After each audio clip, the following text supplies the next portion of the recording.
Salut les amis, on se retrouve pour une nouvelle vidéo, une vidéo où on va parler du Real Madrid et on va faire encore une fois sur la chaîne, mais bon, c'est la période, hein, que voulez-vous, un mercato idéal hivernal du Real Madrid.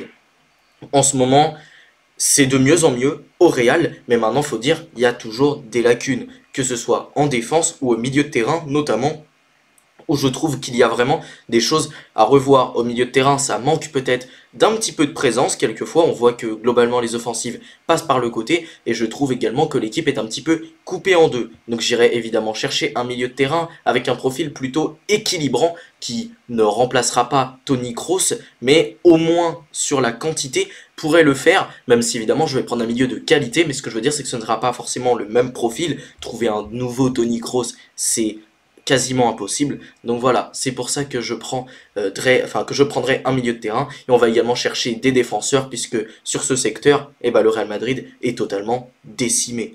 Et on va regarder un peu l'effectif et on peut voir au niveau des gardiens, notamment de la défense, qu'il y a énormément de blessés. Alors le gardien, non, il n'y a pas de blessés. En défense, il y en a. Alaba, Militao, Carvajal. Également au milieu, il y a moins de blessés. Les gens reviennent. Donc voilà, on va parler tranquillement de ce mercato du Real Madrid. Et au poste de gardien, bon bah vous vous doutez bien que je ne change absolument rien. On reste avec Thibaut Courtois et avec Andrei Lunin en numéro 2. Ça ne bouge pas, les deux sont à un très bon niveau. Courtois est de plus en plus blessé en ce moment, mais bon, on a la chance d'avoir deux gardiens d'un très haut niveau, même si je préfère évidemment Courtois, mais voilà, évidemment, on va en profiter. Sur ce poste de défenseur central, là par contre, on est carrément décimé. On peut parler par exemple de Militao, qui est blessé et visiblement jusqu'à la fin de la saison. Antonio Rudiger qui pour le coup est présent mais qui est un petit peu en difficulté. David Alaba qui devrait être de retour mais c'est compliqué. Jesus Valero qui n'est pour moi pas une alternative de haut niveau. Et il nous reste donc le Raúl Asensio, le petit jeune, qui est très intéressant depuis le début, depuis qu'il joue avec ce Real Madrid. On peut également compter Tchouaméni, hein, qui est, je pense, définitivement un défenseur central, vu qu'au milieu, il a de grandes difficultés. Mais ça ne change pas le fait qu'il faut absolument recruter quelqu'un. Donc, je vous mets Rudiger. Et ici, je vais chercher un autre joueur et il y avait des rumeurs sur lui l'été dernier et moi je le maintiens, il faut Aymeric Laporte au Real Madrid. Pour moi, c'est un joueur qu'il faut absolument chercher. En plus, il y a une opportunité en Arabie Saoudite, il se plaît plutôt, mais n'empêche que je pense qu'un Real Madrid, il ne dirait pas non. Il est excellent avec l'équipe d'Espagne, il est très bon dans son club en Arabie Saoudite. Je pense que le transfert ne serait pas extrêmement élevé, peut-être 25-30 millions d'euros. Par contre, en salaire, ça devrait être un peu plus élevé. Mais pour moi, il faut absolument le prendre. C'est pour moi une excellente opportunité. J'avais également un autre joueur, je pensais à Castello Luqueba, qui faisait également partie des joueurs qui étaient sur la shortlist du Real Madrid pour le poste de défenseur central. Ça va être un peu plus compliqué à aller chercher. Mais franchement, en vrai, c'est faisable. C'est un peu plus compliqué, mais c'est faisable puisque Leipzig est plus ou moins éliminé de la Ligue des Champions. Ils sont un petit peu largués en Bundesliga. Ça peut se faire, mais là, moi, je voulais de l'expérience à côté de Rudiger, même si Lukeba est très bon. Je voulais de l'expérience et surtout, c'est un peu moins cher. On garde évidemment Alaba avec lui. Donc Alaba, on espère qu'il va revenir. Je mets pas Militao en alternative de Rudiger tout bonnement parce qu'il est blessé jusqu'à la fin de la saison, excusez-moi. Et donc je n'y arrive pas. Donc je mets le petit Raúl Asensio, excusez-moi, j'ai inversé les lettres. Mais voilà, je le garde. Lui est très intéressant depuis le début de la saison. Enfin, depuis qu'il joue, il est vraiment bon. Et donc, je mets ici Militao sur le banc, puisqu'il ne joue pas jusqu'à la fin de la saison, ou alors peut-être très tard. Par contre, sur les postes de latéraux, il faut également recruter. Il y a la blessure de Carvajal qui évidemment met un peu en difficulté le Real Madrid. Donc en fait, on n'a plus que Lucas Vazquez sur ce poste d'arrière droit qui a été également souvent blessé, même si là évidemment il est revenu. Mais pour moi, pareil, il faut un joueur au moins pour le mettre en concurrence jusqu'à la fin de la saison. On avait parlé de Trent Alexander-Arnold, c'est le grand rêve du Real Madrid et ça permettrait justement d'avoir un peu plus d'animation sur ce côté droit qui est parfois un petit peu déserté et où c'est plus ou moins à Valverde de faire totalement le boulot pour animer ce côté droit. Donc là, il faut aller chercher au moins un joueur parce que je précise que Trent, c'est totalement pas faisable à l'hiver. Donc il faut chercher un joueur, mais également sur ce poste de latéral gauche où on a un Ferland Mendy très souvent blessé et on a un Fran Garcia qui ne me convainc pas forcément. Donc peut-être prêter Fran Garcia, c'est d'ailleurs ce que je vais faire. Je prête Fran Garcia et je prends un nouveau latéral et je rapatrie Miguel Gutiérrez à ce poste et je garde évidemment Ferland Mendy en doublure. Voilà, Gutiérrez, c'est un joueur offensif, vraiment à vocation offensive pour le coup, même si défensivement il n'est pas non plus nul. Il va nous permettre d'apporter énormément sur le côté, donc j'aime beaucoup, surtout que Mendy c'est plus vraiment le cas, et au moins ça nous permettrait d'avoir une alternative d'un plus haut niveau que Fran Garcia, qui n'est certes pas mauvais, mais qui pour moi ne devrait pas être titulaire dans une équipe comme le Real Madrid. Là, je pars donc avec Vasquez titulaire, puisque Carvajal est blessé, donc je le mets ici, Carvajal, comme avec Militao, comme ils ne reviennent pas avant la fin de la saison, je les mets ici, même si évidemment j'aurais compté sur eux en temps normal, et je recrute encore un joueur à ces postes défensifs, je prends le petit Pablo Maffeo de Majorque, qui réalise un assez bon début de saison, d'ailleurs Majorque réalise un bon début de saison tout court d'ailleurs, et Maffeo fait également partie de cette équipe d'un assez bon niveau.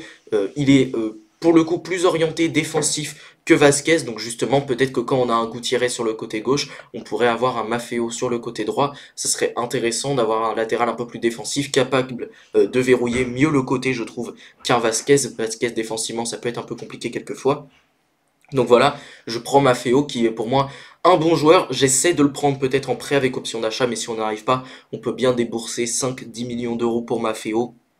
C'est un joueur d'une bonne qualité et en attendant de Trent Alexander-Arnold l'été prochain, je pense que ça peut être très très bien pour terminer la saison.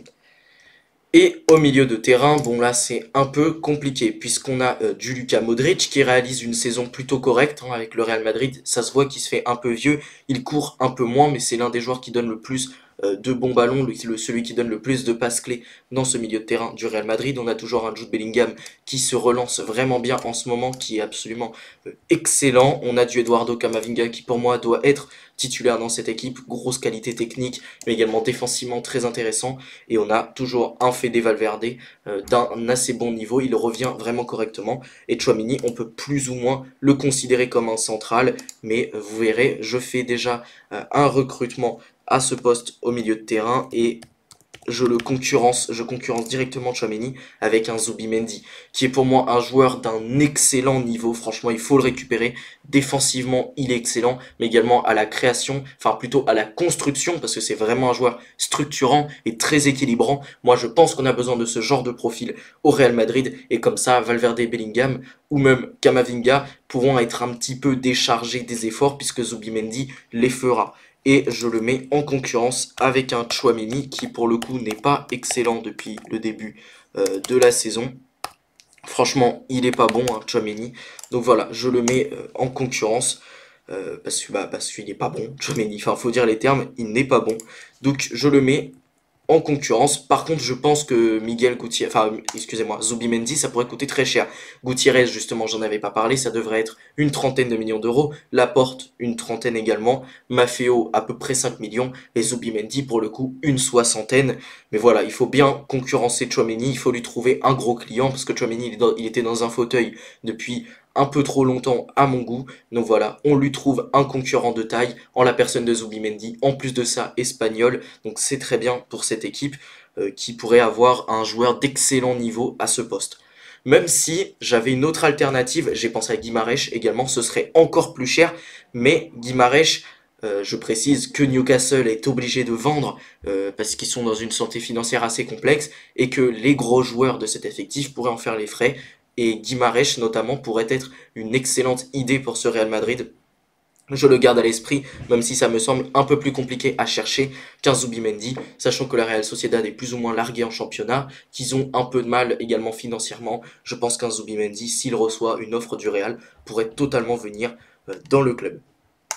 Plus haut, je mets évidemment Kamavinga et je mets également, enfin non, pas forcément Kamavinga titulaire, je mets plutôt Modric à ce rôle-là et je mets Kamavinga un peu en dessous dans la hiérarchie, même s'il mériterait potentiellement d'être titulaire. Mais pour moi, Modric fait quand même un début de saison un peu meilleur, surtout que Kamavinga joue très peu, a très peu de rythme, et peut-être pourrait jouer un peu plus que Modric, mais pour le moment, Modric est un excellent joueur du Real Madrid sur cette saison, même s'il a pu des fois rater un peu ses matchs. Et de l'autre côté, je mets donc Valverde, et je mets Ceballos en dessous de lui, même si Ceballos aura pour moi assez peu de temps de jeu. Et je mets évidemment Bellingham à ce rôle de numéro 10 et je le mets en concurrence avec Brahim. Et on peut également compter Arda Güler que personnellement j'aimerais prêter.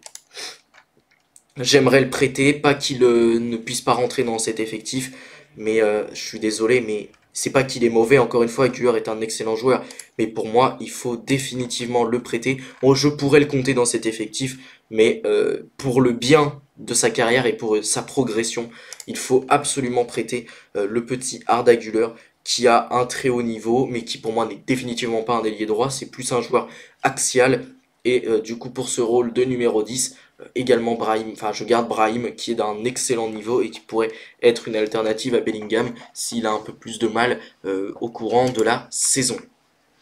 Et maintenant sur les postes offensifs, bon on a évidemment Kylian Mbappé et on a toujours Vinicius. Oui d'ailleurs je pars avec cette attaque à deux parce que pour moi c'est le meilleur système qu'on pourrait avoir avec cette espèce soit de 4-2-3-1, soit de 4-4 de losange. Là, je suis parti avec un 4-4 de losange, mais ça me semble être les meilleures options qu'on a actuellement, parce que je suis désolé, mais ce Real Madrid avec Bellingham, Mbappé, Vinicius, Rodrigo est pour moi beaucoup trop coupé en deux.